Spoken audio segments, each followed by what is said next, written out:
अस्सलाम वालेकुम वरहमतुल्लाहि वबरकातुहू। नाज़रीन, आज हम जा रहे हैं चोलिस्तान की सैर करने और यहाँ पे एक बैठक है जिसको किसी पीर के साथ इन्होंने मनसूब किया हुआ है। और ये चोलिस्तान का इलाका बड़ा खूबसूरत इलाका है और यहाँ पे जो चीज़ मैं आपको दिखाना चाहता हूँ असल में, यहाँ पे ये लोग देखें कैसे रहते हैं। इस रेतले इलाके में लोग यहाँ पे ज़िंदगी बसर करते हैं और हम लोग तो शहर की ज़िंदगी जो है वो पसंद करते हैं, लेकिन ये देखें यहाँ पे ये लोग कैसे बसर होते हैं, यहाँ पे ज़िंदगी कैसे बसर करते हैं और किस तरह रहते हैं। ये मैं अभी आपको दिखाने लगा हूँ।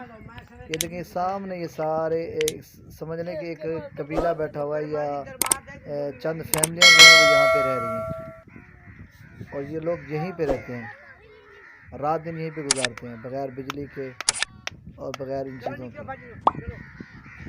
मैंने कहा चलें आपको भी सैर करवा दें। ओके जी, मेरे चैनल को सब्सक्राइब कर दें और वीडियो को लाइक कर दें।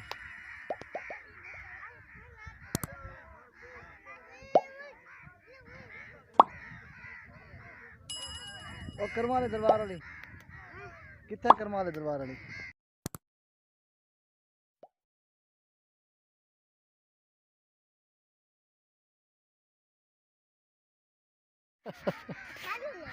इथे ही खाड़ ये पता नहीं क्या किधर नहीं सालन कितों इथों कटा करे नहीं कितना बगदे सालन। अच्छा इतना ट्राली वाले हम सालन ले। अच्छा कितना सालन ले दें